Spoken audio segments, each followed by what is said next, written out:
दोस्तों, आज पेश है विवेक परीक्षा।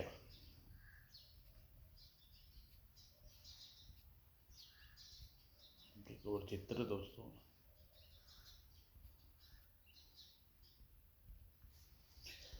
बहुत समय पहले मिथिला में देव नामक राजा शासन करता था। वह एक राजा वैदिक को वैदे को एक अनोखा सपना पड़ा। राजमहल के आंगन में किले की दीवारों पर जितने ऊंचे चार खंभे धूं धूं करते हुए जल उठ रहे थे। सहसा जलते हुए खंभों के बीच से एक नन्ही सी लपटों प्रकट हुई। इतनी बड़ी होती चली गई कि उन खंभों के किलों को राजमहल का सब कुछ उसके सामने बौने नजर आने लगे। राजा बड़बड़ा कर उठा, हे भगवान, क्या सपना था। अगली सुबह उसने अपने दरबार में चार विद्वान पंडित सैनक पुरस्सुक कादिव देविक के इस बारे में परामर्श किया। सैनक, मेरा सपना का भविष्यवाणी करता है। भावी शुभ की समा भावी शुभ की महाराज। सपने में आपने जो चार जलते हुए खंभे देखे, पुस्तक कादिव देविक और मेरे प्रतीक हैं, और वे दीप्तिमान लपट निकट भविष्य में अवृत होने वाली उन महान आत्माओं के संकेत है जिन्हें आगे हमारा संयुक्त ज्ञान फीका पड़ जाएगा। यह महान आत्मा कब अवरिक होगी? आपका सपना यह भी सूचित करता है कि वह आत्मा कल रात उच्च कुलीन माता पिता की कोख में प्रकट हुई है। सैनिक की बात ठीक थी और सैनक सैनक की बात ठीक थी और बोधिसत्व यमन भव गांव में एक सेठ श्रीधरन की पत्नी सुबन्ना देवी की कोख में प्रविष्ट हो चुकी थी।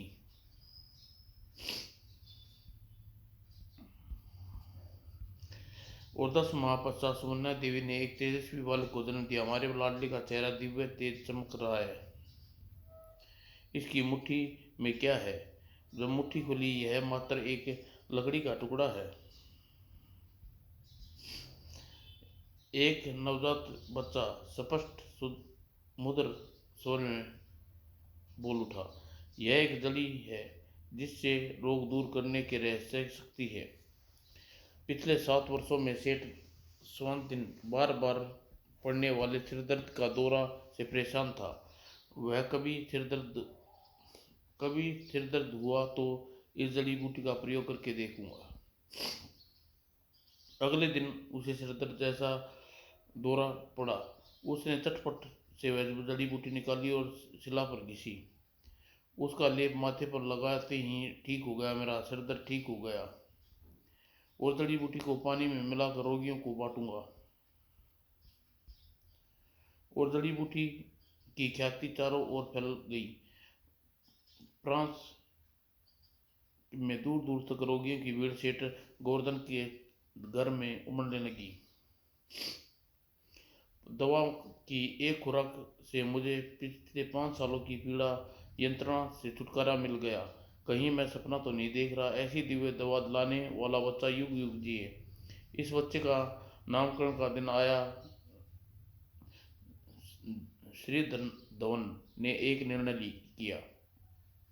हमारे परिवार की यह परंपरा है कि श्रेष्ठ पुत्र का नाम दादाजी के नाम पर रखा जाता है, किंतु हमारा बेटा चमत्कारी औषधि के संग जन्मा था, इसलिए हम इसकी परंपरा को तोड़कर इसका नाम औषित कुमार रखेंगे।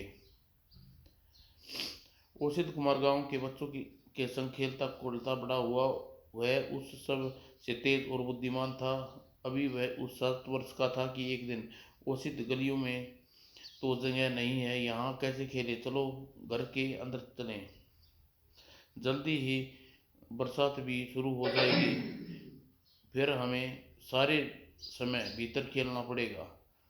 ऐसा नहीं होगा। हम ऐसी बस्ती बनाएंगे जिसे सतवाला खेल का मैदान होगा और अपने पिता माता पिता से पैसे दान करने को कहेंगे। ओसित कुमार के गांव में सभी कारीगरों को एकमात्र उन्होंने अपनी योजना का समझाई। मैं ऐसी बस्ती का निर्माण करना चाहता हूँ जिसमें बच्चों के लिए खेल का मैदान होगा और बेघरों महिलाओं को आश्रम होगा। यात्रियों और भिक्षुकों के लिए विश्राम गृह होंगे और प्रार्थना तथा झगड़ों से निपटने आदि के लिए सभा गृह होंगे। और यंत्रमक गांव के मामूली कारीगर ओसित कुमार की योजना समझाने में असमर्थ रहे। उन्होंने नई बस्ती का नक्शा बना दिया और जल्दी ही काम शुरू हो गया। ओसित कुमार को देखरेख में सहज रूप से काम आगे बढ़ने लगा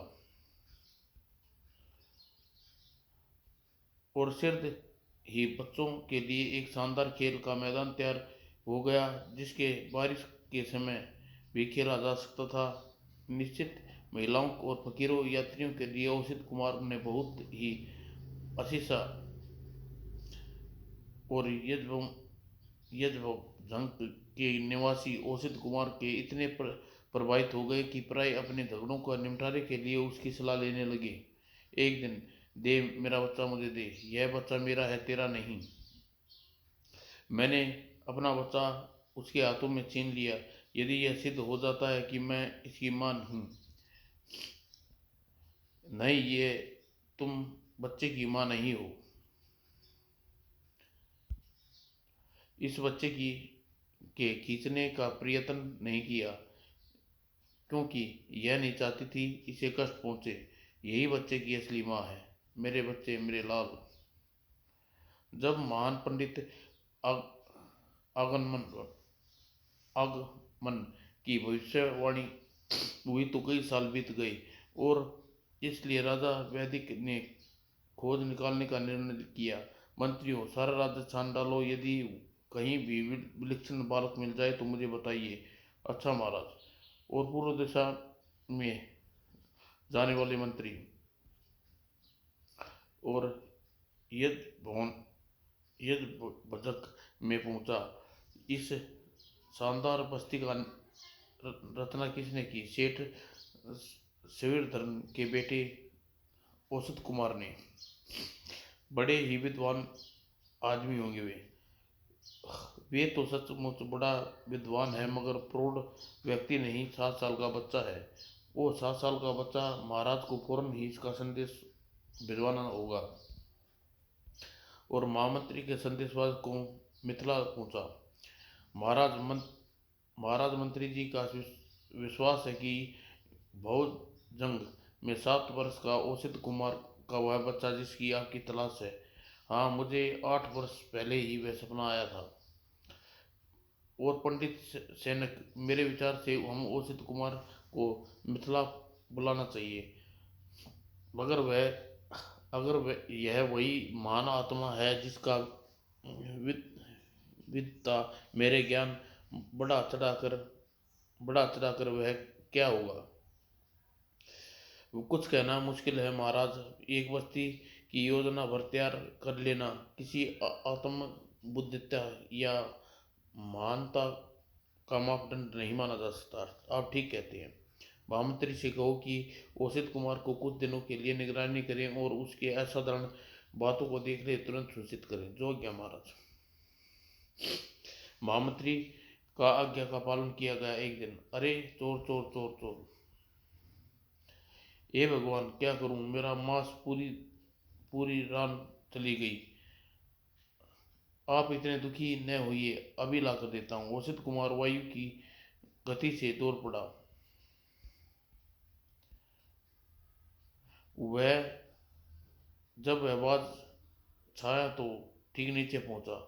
यह मांस फेंक दे, फौरन गिरा दो। जो तुमने देखा उससे महाराज को सूचित करो। सिर दी मिथिला में। महाराज बाज उसकी बात मानी और महाराज, वह मंत्री जी विश्वास है औसित कुमार रहस्यमय शक्तियों का से संपन्न है। हाँ तो पंडित सेनक, अब हम तुम चाहते हैं कि आमंत्रण करें, उसके यहाँ आने से हमारी प्रतिष्ठा जाती रहेगी, मुझे यहाँ आने से रोकना होगा। महाराज, मैं अब भी आश्वस्त नहीं हूँ। हो सकता है बाज सिर्फ डर के मांस टपका दिया हो। सो मंत्री जी का संदेश भेजा गया कि वह भाजक की निगरानी जारी रखे। एक दिन, लो पेट भर के खाओ मेरे लाडलो, तब तक मैं जरा छाऊं में कमर सीधी कर लूं। जब बैल का मालिक अपनी झपकी ले रहा था, कितने शानदार बैल है, दाम भी उतने ही शानदार मिलेंगे। जो सोवत है वो खोवत है। ए, मेरे बैल कहाँ ले चले? तेरे बैल? ये बैल मेरे हैं। चोरटे, मेरे बैल है। झूठे, तुम ओसित कुमार के पास क्यों नहीं चले जाते? निर्णय कर देगा कि वह असली मालिक कौन है। और दोनों असली आदमी औसत कुमारी के पास पहुंच गए। क्या बात है, इस आदमी ने मेरे बैल चुरा दिए। इसके बैल हूँ। यह खुद तो पतला दुबला, इतने हट्टे कट्टे बैल का पालन पोषण कैसे कर सकता है? ठीक कहते हो, बैल हट्टी कट्टी है। इतना हष्टपुष्ट बनाए रखने के लिए क्या खिलाते हो इन्हें? श्रीमान, मैंने जौ का दलिया, तिल, उड़द और उड़द की उड़द खिलाता हूँ। और भैया तुम, जो कि इन बैलों को अपनी जानते हो, कौन सा विशेष भोजन देते हो? मैं ठहरा गरीब आदमी विशेष खाना भला कहाँ से खिलाऊंगा? इसे मामूली ही घास खिलाता हूँ। मित्रों, सरसों की पत्तियों पीस कर चटनी बनाओ और बैलों को खिला दो।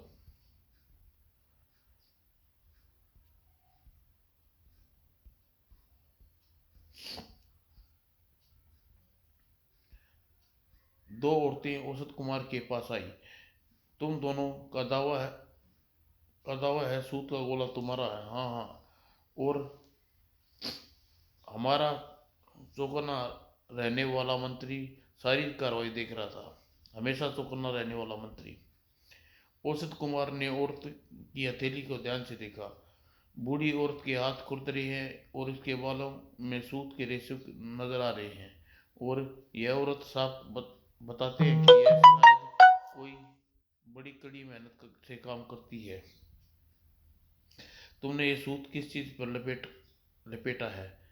यह तो बड़ा बेढंग का सवाल है, क्या कहूँ। आप बुढ़िया कपास के खेत में काम करती है, जरूर उसने कपास के बीज का उपयोग किया होगा। कपास के बीज पर सरसों की पत्तियां और चिकनी चटनी, मनचाहा प्रभाव, बैलों का पेट साफ हो गया। अब जरा बैलों के ताजे गोबर का निरीक्षण करो। क्या उन्हें उड़द के दाल या दाने नजर आते हैं? नहीं नहीं, एक भी नहीं। तुम अपने बैलों को दलिया और उड़द की दाल खिलाते हो ना? चोर तुम हो। हाँ, ये मेरा मतलब यह नहीं हजूर, नहीं नहीं। औसत कुमार ने मित्रों ने उस झूठे धूर्त आदमी को खूब पीटा। और फिर, ये तुम्हारे बैल हैं, तुम्हें ही ले जाओ। लेकिन जब बैलों की कथा वैदिक दरबार में सुनाई गई, महाराज, मामूली सी सूझबूझ का कोई आदमी इतना गुत्थी सुलझा सकता है? वह यजमान ने मंत्री से फिर ये भेजी कि वो अपना निरीक्षण जारी रखो। कुछ दिन बाद कपास खेत में काम करने वाली एक बुढ़िया मामले में मंत्री के सामने औसित कुमार की बुद्धिमत्ता और उदाहरण प्रस्तुत किया।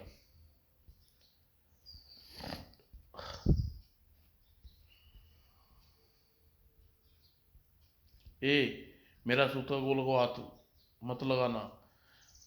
तेरा सूत का गो सूत कौन सा कहता है? मैं खाता है। यह मेरा सूत है। चल मुझे दे दे।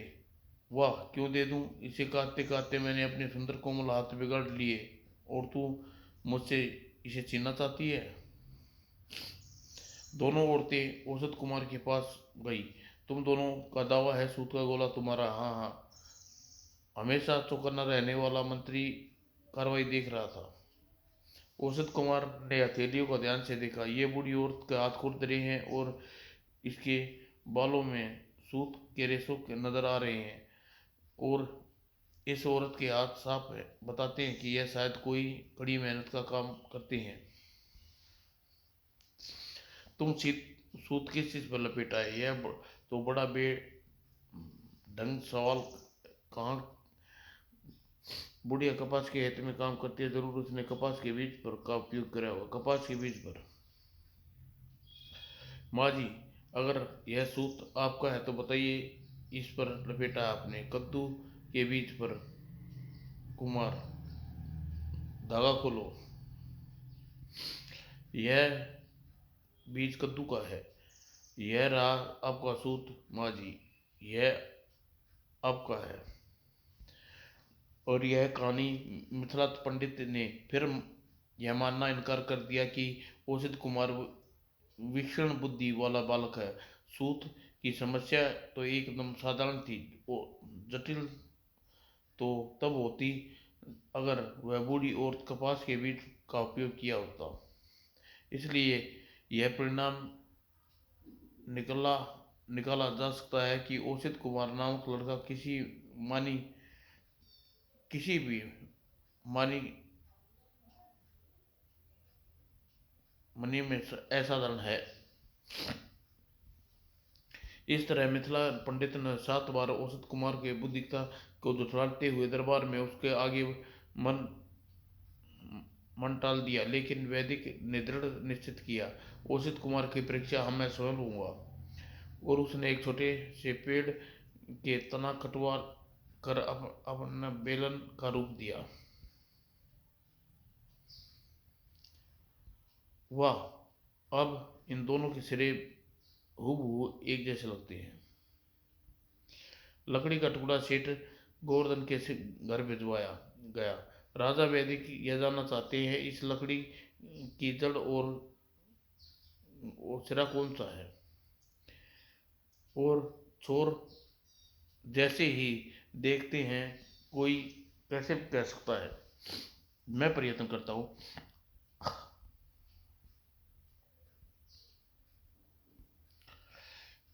और पौधे के तने की जड़ वाले सिरा डालियों के सिरों से भारी होता है, इसलिए जो सिरा पानी में डूब रहा है वह जड़ वाला सिरा है और दूसरा डालियों वाला। परीक्षा पहली परीक्षा परिणाम चारों पंडित मुंह की लटकाए रह गई। जब राजा की प्रशंसा का ठिकाना न रहा, औसित कुमार को पहली परीक्षा में खरा उतरा। निस्संदेह बुद्धिमान और कुशल बुद्धि है। और राजाओं राजा जी भले ही झूले की रस्सी अचानक और और टूट गई, वे चाहते थे आप उसे नई रस्सी भिजवा दें। राजा जी के झूले की रस्सी अचानक टूट गई है, वे चाहते हैं आप उसे नई रस्सी भिजवा दें। महाराज की सेवा कर पाने में हमारे लिए गौरव की बात है। मुझे विश्वास है आप अवश्य करेंगे, मगर उसकी रस्सी मामूली नहीं थी। वह रेत से बनी और उस वैसी ही रस्सी चाहते है। लेकिन रेत की रस्सी कोई बट सकती है? मैं जानता हूँ ऐसे कैसे। इसलिए एक छोटी सी समस्या है। आप मैं जानना चाहता हूँ कि जो रस्सी टूटी वह कितनी मोटी है। अगर उस अगर हमें उसका एक नमूना भेज दिया जाए तो हम ठीक वैसे ही दूसरी रस्सी उनके लिए बांट सकते हैं देंगे। जब राजा को जवाब मिला तो यह मान मांग को सुनी। विलक्षण लड़का असाधारण है। और राजा वैदिक कोई और समस्याएं रखनी है जिससे औसत कुमार की बुद्धि मानी की कड़ी परीक्षा हो जाए। आखिर औसत कुमार निसंदेह एक महान आत्मा है। मैं उसे अब राज्यसभा में सम्मानित होने का आमंत्रण करूंगा।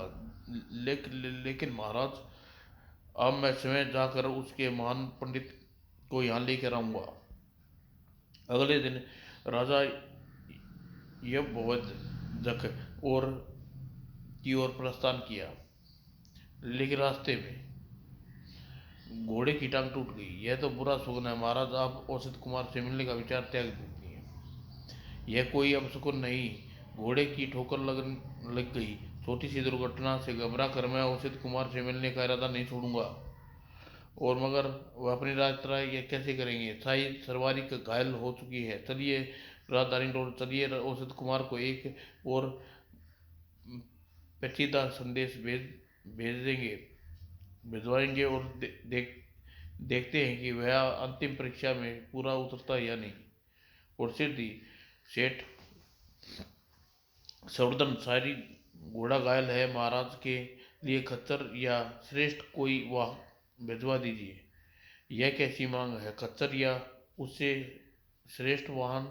हम क्या गधा भिजवा दे जो खच्चर पिताजी होने वाले नाते उसके श्रेष्ठ होता है? पिताजी, महाराज को खच्चर या गधे की नहीं बल्कि आप आपकी और मेरी जरूरत है। उन्हें बुद्धि इन परीक्षाओं का अंत करना होगा। मगर कैसे बेटे?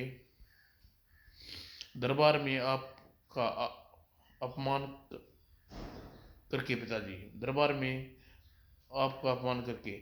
मगर बेटे तुमने तो मेरा सम्मान किया है। और करता रहूंगा पिताजी। जब अब मैं और कुछ करूंगा वह एक योजना का अंश है। अगर आप दरबार में जाइए, मैं आपको बाद में आऊंगा। जब राजा मुझसे आसन ग्रहण करने को कहे तो आप उठ जाइए और मैं आपकी जगह बैठ जाऊंगा। ठीक है बेटा। जब सेठ सर्वधन दरबार में पहुंचे, महाराज की जय हो। आपका बेटा नजर कहाँ है? आता ही होगा महाराज। योजना अनुसार औसत कुमार अपने पिता के पीछे मिथिला चल पड़ा। और जब औसत कुमार दरबार में पहुंचा, प्रणाम महाराज। हे पंडित, कृपा अपने पृष्ठान अनुरूप कोई आसन ग्रहण कीजिए। जैसी आपकी आज्ञा महाराज।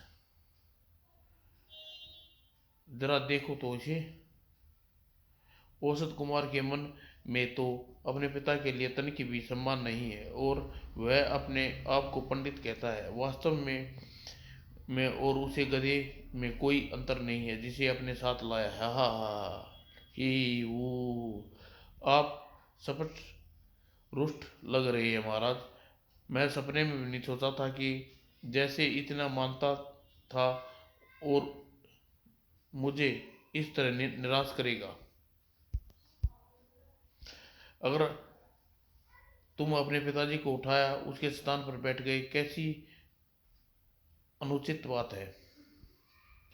क्या आप हमेशा पिता के पुत्र को श्रेष्ठ मानते हैं? बिल्कुल। तो श्री श्रेष्ठ कौन है, गधा या खच्चर? निश्चिंतर खच्चर। लेकिन गधा खच्चर का पिता है। जानते हूँ, लेकिन खच्चर बेहतर जानवर है होता है। वह ज़्यादा तगड़ा होता है और ज़्यादा मेहनती भी। ऐसी भी कभी कभी मनुष्य में भी होती है। कई छोटी उम्र का व्यक्ति अपने बुजुर्ग से अधिक बुद्धिमान हो सकता है। और जिस व्यक्ति को राजा हित की चिंता का भार सौंपा गया हो, उसे उस समय तथ्य का ध्यान रखते हुए अपने परम मदों को चयन करना चाहिए।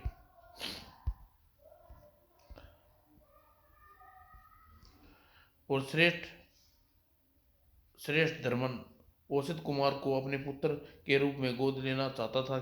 क्या आप मुझे अनुमति दें? अवश्य महाराज। आपने पूरे राज्य उसकी प्रजा का को जो लाभ उसे देते हैं, मेरा इरादा जरा निस्वार्थ होगा। मैं अपने इस मैं अपने इस निस्वार्थ कार्य को सराहना करते हुए आपको यमन पर गांव प्रदान करता हूँ। सेठ श्रीधर धवन प्रसाद वापस लौट आए और असित कुमार मिथिला राज वैदिक को वध ले लिया। समाप्त दोस्तों।